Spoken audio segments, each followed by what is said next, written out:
ನನ್ನ ಗಂಡನಿಗೆ night duty ಅನ್ನುವ ವಿಷಯವನ್ನು ತಿಳಿದು ನನ್ನ ಮೈದುನ ಬಂದು ನನ್ನನ್ನು ಗಟ್ಟಿಯಾಗಿ ತಬ್ಬಿಕೊಂಡು ಮುತ್ತು ಕೊಟ್ಟ. ನನ್ನ ಜೊತೆ ರಾತ್ರಿ ಕಳೆಯುವಂತೆ ಕೇಳಿದ. ನಾನು ಒಪ್ಪದೇ ಇದ್ದಾಗ ನನ್ನನ್ನು ತಬ್ಬಿಕೊಂಡ ಫೋಟೋವನ್ನು ತೋರಿಸಿದ. ಈ ಫೋಟೋವನ್ನು ಅಣ್ಣನಿಗೆ ತೋರಿಸಿ ನಿನ್ನ ಸಂಸಾರ ಹಾಳು ಮಾಡುತ್ತೇನೆ ಅಂತ ಬ್ಲ್ಯಾಕ್ಮೇಲ್ ಮಾಡಿ ನಂತರ ನನ್ನ ಜೊತೆ ಕೆಟ್ಟದಾಗಿ ವರ್ತಿಸಲು ಆರಂಭಿಸಿದ. ನನ್ನ ಸೀರೆಯನ್ನು ಹಿಡಿದು ಎಳೆದು ನನ್ನನ್ನು ದೈಹಿಕವಾಗಿ ಬಳಸಿಕೊಳ್ಳಲು ಪ್ರಯತ್ನಿಸಿದ. ಅಯ್ಯೋ ನನ್ನ ಶೀಲ, ನನ್ನ ಜೀವನ ಹಾಳಾಯಿತು. ಮುಂದೆ ನನ್ನ ಹೆಸರು ರಾಣಿ. ಅಪ್ಪ ಅಮ್ಮ ನಿಜವಾಗಲೂ ರಾಣಿಯ ರೀತಿ ಸಾಕಿದ್ದರು. ದುರಾದೃಷ್ಟದಿಂದ ನನ್ನ ಹಣೆ ಬರ ಚೆನ್ನಾಗಿರಲಿಲ್ಲ. ನನ್ನ ಅಜ್ಜಿ ಹಾಸಿಗೆ ಹಿಡಿದಳು. ವಯೋಸಹಜವಾದ ಅನಾರೋಗ್ಯದಿಂದ.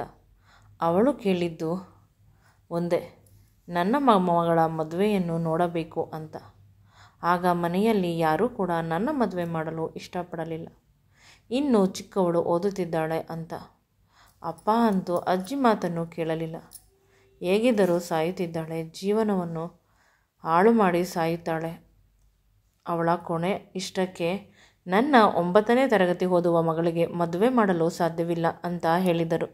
ಆದರೆ ಊರಿನ ಜನರು ಅಪ್ಪನನ್ನು ಬೈದು ನನ್ನನ್ನು ಮದುವೆ ಮಾಡಲೇಬೇಕು ಅಂತ.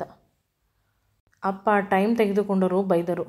ಎಷ್ಟೋ ಸಲ ಅಮ್ಮನಿಗೆ ಹೇಳಿದರು, ನಿನ್ನ ಮಗಳನ್ನು ಕರೆದುಕೊಂಡು ಮನೆ ಬಿಟ್ಟು ಹೊರಟು ಹೋಗು. ಅಮ್ಮ ಈ ಪ್ರಪಂಚವನ್ನು ಬಿಟ್ಟು ಹೊರಟು ಹೋದ ಮೇಲೆ ನಾನು ನಿನ್ನನ್ನು ಮನೆಗೆ ಕರೆಸಿಕೊಳ್ಳುತ್ತೇನೆ ಅಂತ. ಆದರೆ ಅಲ್ಲಿ ಕೂಡ ಏನೂ ವರ್ಕೌಟ್ ಆಗಿಲ್ಲ.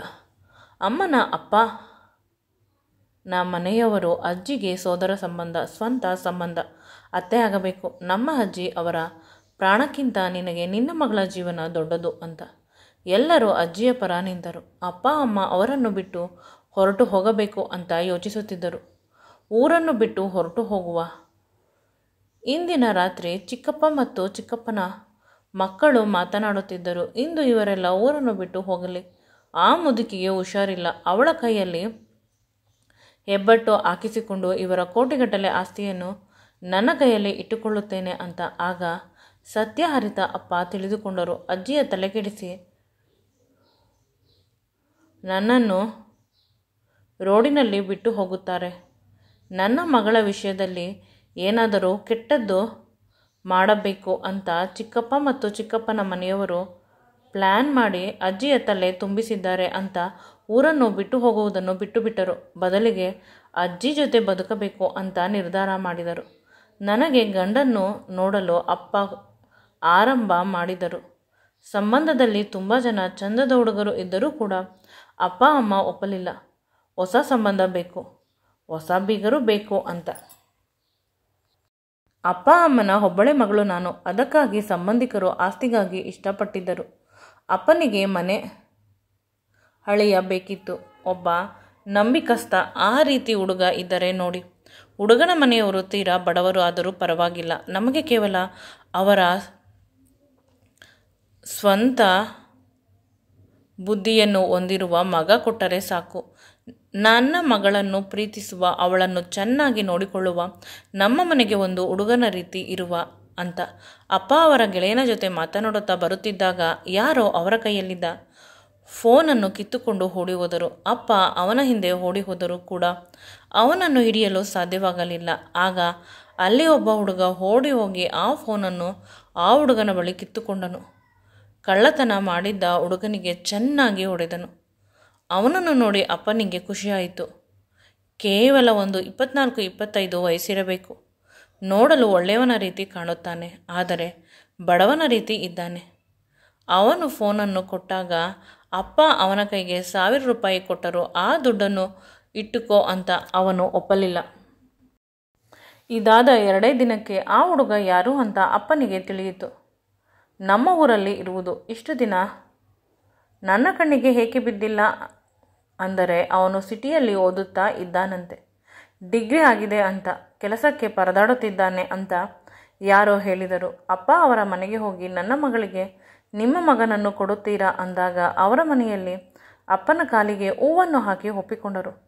ನಿಮ್ಮಂಥವರು ನಮ್ಮಂಥ ಬಡವರ ಮನೆಗೆ ಕಾಲಿಟ್ಟಾಗ ನಮ್ಮ ಮನೆ ಪಾವನವಾಯಿತು. ಅವನು ನಿಮ್ಮ ಆಸ್ತಿ, ನಿಮ್ಮ ಮಗಳ ಜೊತೆ ಮದುವೆ ಮಾಡಿಕೊಳ್ಳಿ, ಏನಾದರೂ ಮಾಡಿಕೊಳ್ಳಿ, ನಮ್ಮ ಬಳಿ 1 ರೂಪಾಯಿ ಇಲ್ಲ ಅಂದಾಗ ಅಪ್ಪ ಒಂದು ಬ್ಯಾಗಿನ ತುಂಬ ದುಡ್ಡನ್ನು ಅವರಿಗೆ ಕೊಟ್ಟರು.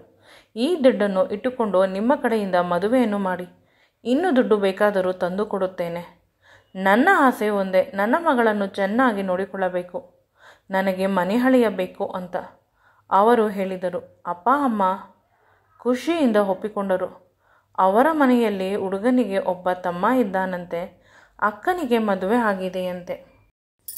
ಮನೆಯಲ್ಲಿ ಮದುವೆಯ ಸಡಗರ ಹೆಚ್ಚಾಯಿತು.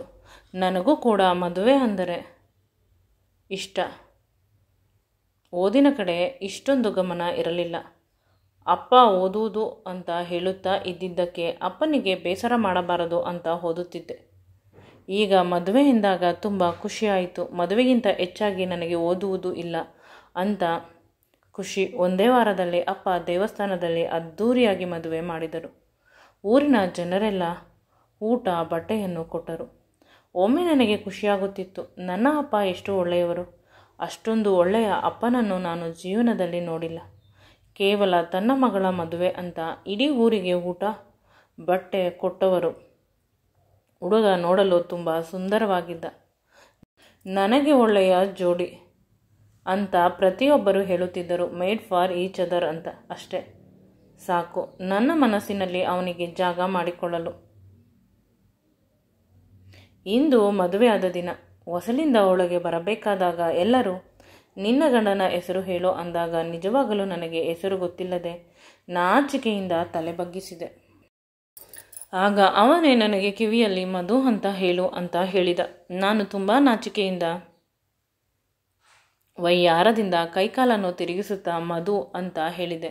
ಅಲ್ಲಿ ಇದ್ದವರೆಲ್ಲ ಜೋರಾಗಿ ನಕ್ಕರು. ಮೊದಲ ರಾತ್ರಿಯಂತೂ ಹೇಳಬಾರದು, ನನಗೆ ಏನು ಅನ್ನುವ ಅರಿವು ಕೂಡ ಇಲ್ಲ. 9ನೇ ತರಗತಿಯ ಹುಡುಗಿಯ ಮನಸ್ಸಿನಲ್ಲಿ ಏನಿರುತ್ತದೆ? ಕೇವಲ ಮುತ್ತು ಕೊಡುವುದು, ತಬ್ಬಿಕೊಳ್ಳುವುದು ಅಷ್ಟೇ. ಅಷ್ಟಕ್ಕೆ ಮಕ್ಕಳಾಗಿ ಬಿಡುತ್ತದೆ ಅನ್ನುವ ನಂಬಿಕೆಯಿಂದ ಇದ್ದ ನನಗೆ ಮಧು ಪ್ರಪಂಚ ತೋರಿಸಿದ.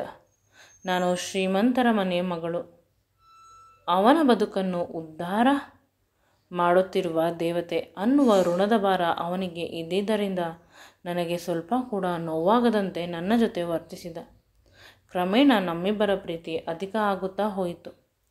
ಅವನನ್ನು ಬಿಟ್ಟು ನಾನು, ನನ್ನನ್ನು ಬಿಟ್ಟು ಅವನು ಇರುವ ಪ್ರಮೇಯ ಇರಲಿಲ್ಲ. ನಾವಿಬ್ಬರು ಅಪ್ಪ ಅಮ್ಮನ ಮನೆಯನ್ನು ಸೇರಿಕೊಂಡೆವು. ಅಮ್ಮ ಅಡಿಗೆಯನ್ನು ಮಾಡಿಕೊಳ್ಳುತ್ತಿದ್ದಳು, ಅಪ್ಪ ಕೆಲಸ ಮಾಡಿ ಸಂಪಾದನೆ ಮಾಡುತ್ತಿದ್ದರು. ಮಧು ಕೂಡ ಕೆಲಸಕ್ಕೆ ಹೋದರು. ಅಪ್ಪ ಮದುವೆಯಾಗಿ 1-2 ವರ್ಷ ಆರಾಮವಾಗಿ ಮನೆಯಲ್ಲಿ ಇರು. ಇದಾದ ಸ್ವಲ್ಪ ದಿನಕ್ಕೆ ಮಧು ಕೆಲಸಕ್ಕೆ ಅಪ್ಲೈ ಮಾಡಿದ. ಅದೃಷ್ಟದಿಂದ ನಮ್ಮ ಪಕ್ಕದ ಊರಿನಲ್ಲಿ ಮಧುಗೆ ಕಾನ್ಸ್ಟೇಬಲ್ ಕೆಲಸ ಸಿಕ್ಕಿತ್ತು. ಮೊದಲು ಅಪ್ಪನಿಗೆ ಅವನು ಕೆಲಸಕ್ಕೆ ಹೋಗುವುದು ಇಷ್ಟವಿಲ್ಲದಿದ್ದರೂ ಪೊಲೀಸ್ ಡಿಪಾರ್ಟ್ಮೆಂಟ್ ಆಗಿದ್ದರಿಂದ ಕೆಲಸಕ್ಕೆ ಹೋಗಲಿ ಅಂತ ಬಿಟ್ಟಿದ್ದರು.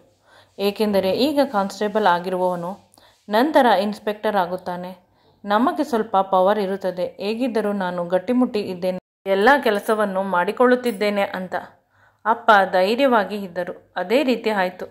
ಮಧು ಕೆಲಸಕ್ಕೆ ಹೋಗಲು ಆರಂಭಿಸಿದ.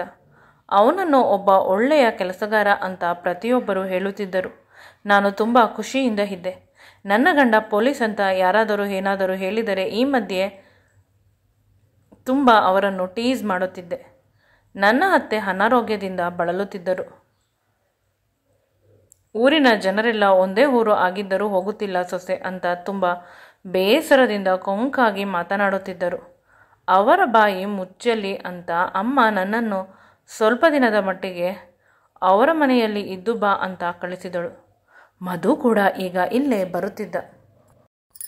ಆ ಮನೆ ನನಗೆ ಹೊಂದಿಕೊಳ್ಳಲು ಕಷ್ಟವಾಗುತ್ತಿತ್ತು. ಮದುವೆ ಆದ ಹೊಸದರಲ್ಲಿ ಆ ಮನೆಗೆ ಬಂದಿದ್ದರೆ ನಿಜವಾಗಲೂ ಮದುವೆಗೆ ಡೈವರ್ಸ್ ಕೊಡುತ್ತಿದ್ದೆ. ಈಗ ಮಧು ನನಗೆ ತುಂಬ ಪ್ರೀತಿಯನ್ನು ತೋರಿಸುತ್ತಾನೆ. ಅವನ ಪ್ರೀತಿ ಈ ಮನೆಗಿಂತ ದೊಡ್ಡದು. ಅದಕ್ಕಾಗಿ ನಾನು ಅಡ್ಜಸ್ಟ್ ಮಾಡಿಕೊಳ್ಳುತ್ತಿದ್ದೇನೆ. ಕೇವಲ ಸಣ್ಣ ಪುಟ್ಟ ಸೌಕರ್ಯಗಳು ಕೂಡ ಈ ಮನೆಯಲ್ಲಿ ಇಲ್ಲ. ಒಮ್ಮೊಮ್ಮೆ ಉಸಿರು ಕಟ್ಟುತ್ತದೆ ಅಂತ ಅನಿಸಿದಾಗ ಅಮ್ಮನಿಗೆ ಫೋನ್ ಮಾಡುತ್ತೇನೆ. ಆಗ ಅಮ್ಮ, 1-2 ದಿನ ಇದ್ದು ಬಿಡು, ಮುಂದೊಂದು ದಿನ ನಿನಗೂ ಕೂಡ ಪಶ್ಚಾತ್ತಾಪ ಪಡುವುದು ಬೇಡ. ನನ್ನ ಅತ್ತೆಯ ಸೇವೆಯನ್ನು ನಾನು ಮಾಡಿಲ್ಲ, ನಾನು ಚಿಕ್ಕವಳು ಅಂತ. ಆಗ ನನ್ನ ಅಮ್ಮ ಹೇಳಿಲ್ಲ ಅಂತ ಈ ಮನೆಯಲ್ಲಿ ಒಂದೊಂದು ದಿನ ಕಳೆಯುವುದು ನನಗೆ ಯುಗಗಳು ಕಳೆದಂತೆ ಆಗುತ್ತಿತ್ತು. ಹೊಟ್ಟೆಯಲ್ಲಿ ಸಂಕಟ ಆಗುತ್ತಿತ್ತು, ಕಣ್ಣೀರು ಬರುತ್ತಿತ್ತು. ಸರಿಯಾಗಿ ಊಟ ಮಾಡುತ್ತಿರಲಿಲ್ಲ. ನಾನು, ಅತ್ತೆ, ಮಾವ, ಮೈದುನ, ಗಂಡ ಎಲ್ಲರೂ ತುಂಬ ಒಳ್ಳೆಯವರು. ಅವರ ಪ್ರೀತಿ ತುಂಬ ಚೆನ್ನಾಗಿದೆ ಅಂತ ಕ್ರಮೇಣ ಅರ್ಥವಾಗಲು ಶುರುವಾಯಿತು. ನನ್ನ ಅಪ್ಪ ಅಮ್ಮ ಎಷ್ಟು ಚೆನ್ನಾಗಿ ನೋಡಿಕೊಳ್ಳುತ್ತಾರೆ, ಅದೇ ರೀತಿ ಇವರು ಕೂಡ ನೋಡಿಕೊಳ್ಳುತ್ತಾರೆ. ಆದರೆ ಇವರು ಬಡವರು, ನಾವು ಶ್ರೀಮಂತರು ಅಷ್ಟೇ. ಇಂದು ನಾನು ಸ್ನಾನ ಮಾಡುತ್ತಿದ್ದೆ. ಇವರ ಮನೆಯಲ್ಲಿ ಸರಿಯಾಗಿ ಬಾಗಿಲು ಇರಲ್ಲ, ಬಾತ್ರೂಮ್ಗೂ ಕೂಡ. ಮನೆಯಲ್ಲಿ ಅತ್ತೆ ಮಲಗಿದ್ದಾರೆ, ಮಾವ ಕೆಲಸಕ್ಕೆ ಹೋಗಿದ್ದಾರೆ. ಮೈದುನ ಇನ್ನೂ ಕಾಲೇಜಿನಿಂದ ಬಂದಿಲ್ಲ ಅನ್ನುವ ಧೈರ್ಯದಿಂದ ಮಾಡಿದರೆ ಸಡನ್ನಾಗಿ ಯಾರೋ ಬಾತ್ರೂಮಿನ ಬಾಗಿಲನ್ನು ತೆಗೆದರು. ನಾನು ಬೆಚ್ಚಿದೆ. ಅಲ್ಲೇ ಇದ್ದ ಬಟ್ಟೆಯನ್ನು ಬಹಳ ಬೇಗ ಸುತ್ತಿಕೊಂಡೆ. ಎದುರಿಗೆ ನನ್ನ ಮೈದುನ ನಿಂತಿದ್ದಾನೆ. ಅವನು ನನ್ನನ್ನು ನೋಡುವುದರ ಒಳಗೆ ನಾನು ಬಟ್ಟೆಯನ್ನು ಸುತ್ತಿಕೊಂಡಿದ್ದೆ. ತುಂಬ ಹೊತ್ತು ನನ್ನನ್ನೇ ನೋಡುತ್ತಾ ನಿಂತಿದ್ದ. ನಾನು ಕೆಮ್ಮಿದೆ. ಅವನು ಹೋದ. ಒಂದು ರೀತಿ ಡಿಸ್ಕಂಫರ್ಟ್ ಆಯಿತು. ನಿಜವಾಗಲೂ ಅವನು ಆಕಸ್ಮಿಕವಾಗಿ ಬಂದಿದ್ದರೆ ನನ್ನನ್ನು ಏಕೆ ನೋಡುತ್ತಾ ನಿಂತಿದ್ದ? ಇದನ್ನು ಗಂಡನಿಗೆ ಹೇಳಬೇಕು ಅಂತ ಅಂದುಕೊಂಡೆ. ಆ ನಂತರ ಮನಸ್ಸಿಗೆ ಅನಿಸಿತು, ಈ ವಿಷಯವನ್ನು ಗಂಡನಿಗೆ ಹೇಳಿದರೆ ಏನೋ ಅಂತ. ಆದರೆ ಇತ್ತೀಚೆಗೆ ನನ್ನ ಮೈದುನನ ವರ್ತನೆ ಅರ್ಥವಾಗುತ್ತಿಲ್ಲ. ವಿಚಿತ್ರವಾಗಿ ನನ್ನನ್ನು ನೋಡುತ್ತಾನೆ. ಅಮ್ಮ ಇಂದು ಫೋನ್ ಮಾಡಿದ್ದಳು. ನಾಳೆ ನಿನ್ನ ಅತ್ತೆಯನ್ನು ಬೆಂಗಳೂರಿಗೆ ನಾನು ಮತ್ತು ನಿಮ್ಮ ಅಪ್ಪ ನಿಮ್ಮ ಮಾವ ಕರೆದುಕೊಂಡು ಹೋಗುತ್ತೇವೆ. ದೊಡ್ಡ ಡಾಕ್ಟರ್ ಅಂತೆ, ಚೆನ್ನಾಗಿ ನೋಡುತ್ತಾರಂತೆ. ನಿಮ್ಮ ಅತ್ತೆ ಹುಷಾರಾದ ಮೇಲೆ ಯಾರಾದರೂ ಒಬ್ಬರು ಕೆಲಸದವರನ್ನು ಇಡುತ್ತೇವೆ. ನೀನು ಇಲ್ಲಿಗೆ ಬಂದು ಬಿಡು. ನೀನಿಲ್ಲದೆ ಈ ಮನೆ ಖಾಲಿ ಖಾಲಿ. ನಿನ್ನ ಮಕ್ಕಳನ್ನು ನೋಡಬೇಕು ಅಂತ ಹೇಳಿದಾಗ ಮನಸ್ಸಿನಲ್ಲಿ ಒಂದು ಆಸೆ ಶುರುವಾಯಿತು. ನಿಜವಾಗಲೂ ನಮಗೂ ಮಕ್ಕಳು ಬೇಕು ಅಂತ. ಇಂದು ರಾತ್ರಿ ಬಂದರೆ ಮಧು ಅವನ ಜೊತೆ ಎಲ್ಲ ವಿಷಯವನ್ನು ಹೇಳಬೇಕು. ನನಗೆ ಬೇಗ ಮಗು ಕೊಡು ಅಂತ. ಅವಳು ತುಂಬ ಚೆನ್ನಾಗಿ ರೆಡಿಯಾಗಿದ್ದಳು. ಮಧು ಬಂದಾಗ ಅವಳನ್ನು ಬಾಚಿ ತಬ್ಬಿಕೊಳ್ಳುತ್ತಾನೆ. ಅಂದರೆ ಜಾಯಿಂಟ್ ಫ್ಯಾಮಿಲಿ ಆಗಿರುವುದರಿಂದ ಅವರ ಅಮ್ಮನ ಅನಾರೋಗ್ಯ ಇರುವುದರಿಂದ ಅವನು ಇವಳ ಮುಖವನ್ನು ಸರಿಯಾಗಿ ನೋಡಲಿಲ್ಲ. ಗಂಡ ಹೆಂಡತಿ ಇಬ್ಬರು ಕೂಡ ಇಂದು ಗೋಡೆಯ ಕಡೆ ತಿರುಗಿ ಮಲಗಿದ್ದರು. ಬೆಳಿಗ್ಗೆ ಆದಾಗ ಮಧು ಯಾವಾಗ ಹೋದ ತಿಳಿದಿಲ್ಲ. ಅಪ್ಪ, ಮಾವ, ಅತ್ತೆ, ನನ್ನ ಅಮ್ಮ ಎಲ್ಲರೂ ಕೂಡ ಬೆಂಗಳೂರಿಗೆ ನನ್ನ ಅತ್ತೆಯನ್ನು ಕರೆದುಕೊಂಡು ಹೋದರು ಟ್ರೀಟ್ಮೆಂಟ್ಗೆ. ನನಗೆ ಸ್ವಲ್ಪ ಸಮಾಧಾನವಾಯಿತು. ನಂತರ ಮಧು ಕೂಡ ಇಂದು ನನಗೆ ನೈಟ್ ಡ್ಯೂಟಿ ಬರುವುದಿಲ್ಲ, ನನಗೇನು ಅಡುಗೆ ಮಾಡಬೇಡ, ಕ್ಯಾಂಟೀನ್ನಲ್ಲಿ ತರಿಸಿಕೊಳ್ಳುತ್ತೇನೆ ಅಂತ ಹೇಳಿದ. ನಂತರ ನನ್ನ ಅಪ್ಪ ಫೋನ್ ಮಾಡಿ, ನಾವು ಬರುವುದಿಲ್ಲ, ನಿನ್ನ ಅತ್ತೆಗೆ ಇಂದು ಮತ್ತು ನಾಳೆ ಟ್ರೀಟ್ಮೆಂಟ್ ಇದೆ ಅಂತ ಹೇಳಿದರು. ನನ್ನ ಗಂಡ ಬರುತ್ತಾನೆ ಅಂತ ಚೆನ್ನಾಗಿ ರೆಡಿಯಾಗಿದ್ದೆ. ಅವನು ಬರುವುದಿಲ್ಲ ಅಂದ ಮೇಲೆ ದುಃಖವಾಗಿ ನಾನು ಕನ್ನಡಿಯನ್ನು ನೋಡುತ್ತಾ ಕುಳಿತು ತುಂಬ ಹೊತ್ತು ಕನ್ನಡಿ ನೋಡಿದ ಮೇಲೆ ಮೇಕಪ್ ತೆಗೆಯಬೇಕು ಅಂತ ಹೋದಾಗ ಮೈದುನ ಮನೆಗೆ ಬಂದ. ಅವನು ಕಾಫಿ ಕೇಳಿದ. ಇದೇ ಮೊದಲ ಬಾರಿ ಅವನು ನನ್ನ ಜೊತೆ ಮಾತನಾಡಿದ್ದು. ನಾನು ಅವನಿಗೆ ಕಾಫಿ ತೆಗೆದುಕೊಂಡು ಹೋಗಿ ಕೊಟ್ಟರೆ ನನ್ನ ಕೈಯನ್ನು ಮುಟ್ಟಿದ. ಬೇಸರವಾಗಿ ನಾನು ರೂಮಿಗೆ ಬಂದು ಬಿಟ್ಟೆ. ನನ್ನ ಒಡವೆಗಳನ್ನು ಒಂದೊಂದಾಗಿ ತೆಗೆಯುತ್ತಿದ್ದೆ. ಅಷ್ಟರಲ್ಲಿ ಅವನು ಹಿಂದೆಯಿಂದ ಬಂದು ನನ್ನನ್ನು ಗಟ್ಟಿಯಾಗಿ ತಬ್ಬಿಕೊಂಡ. ನಾನು ನನ್ನ ಗಂಡ ಬಂದ ನನಗೆ ಸರ್ಪ್ರೈಸ್ ಕೊಟ್ಟ, ನೈಟ್ ಡ್ಯೂಟಿ ಅಂತ ಸುಳ್ಳು ಹೇಳಿದ್ದಾರೆ.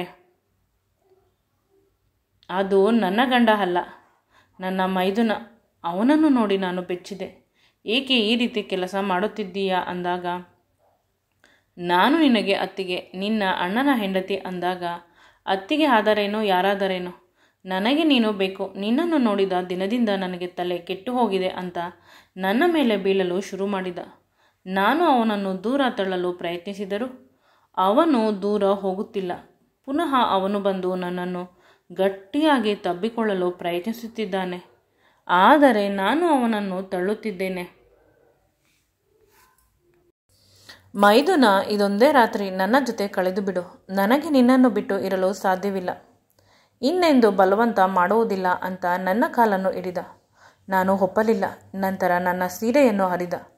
ನನ್ನ ಒಡವೆಗಳನ್ನು ಕಿತ್ತೆಸೆದ ಮೇಲೆ ಹಾಸಿಗೆ ಮೇಲೆ ತಳ್ಳಿದ.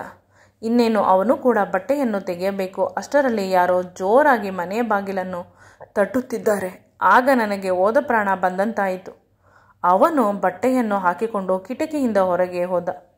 ಈ ಮನೆಯಲ್ಲಿ ಈ ರೀತಿ ಹೋಗಬಹುದು ಅಂತ ನನಗೆ ಗೊತ್ತಿರಲಿಲ್ಲ. ನಾನು ಸೀರೆಯನ್ನು ಸರಿ ಮಾಡಿಕೊಂಡು ಕೂದಲನ್ನು ಸರಿ ಮಾಡಿಕೊಂಡೆ. ಯಾರು ಬಂದಿದ್ದು ಪುಣ್ಯಾತ್ಮ ನನ್ನ ಬದುಕನ್ನು ಕಾಪಾಡಿದ ಅಂತ ನೋಡಿದರೆ ನನ್ನ ಗಂಡ ಇಲ್ಲಿ ಹೊರಗಡೆಯಿಂದ ಊಟ ತಂದಿದ್ದಾನೆ, ಮನೆಯಲ್ಲಿ ಯಾರೂ ಇಲ್ಲ ಅಂತ. ನಾನು ಅವನನ್ನು ತಬ್ಬಿಕೊಂಡು ಜೋರಾಗಿ ಅಳಲು ಶುರು ಮಾಡಿದೆ. ಅವನು ಏಕೆ ಅಳುತ್ತಿದ್ದೀಯಾ? ಕೆಲಸದ ಟೆನ್ಷನ್ನಿಂದ ನಿನ್ನನ್ನು ಸರಿಯಾಗಿ ನೋಡಿಕೊಳ್ಳಲು ಸಾಧ್ಯವಾಗುತ್ತಿಲ್ಲ, ದಯವಿಟ್ಟು ನನ್ನನ್ನು ಕ್ಷಮಿಸು ಅಂತ. ನನ್ನ ಹಣೆಗೆ ಮುತ್ತು ಕೊಟ್ಟ.